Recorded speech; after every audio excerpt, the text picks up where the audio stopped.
Oh, diba? Si husband. Ang naghuhugas ng pinggan habang tayo'y nagbubomba. Walang mauutusan.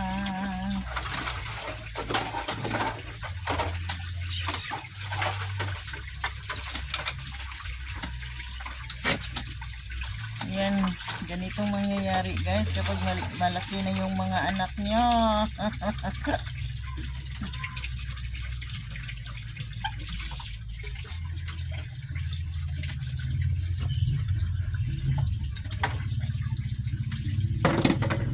Makapag-utos lang kayo sa mga anak nyo habang maliit pa sila. Pag lumalaki na sila, hindi na talaga kasi may mga lakad din sila, may mga priority din sila sa buhay nila.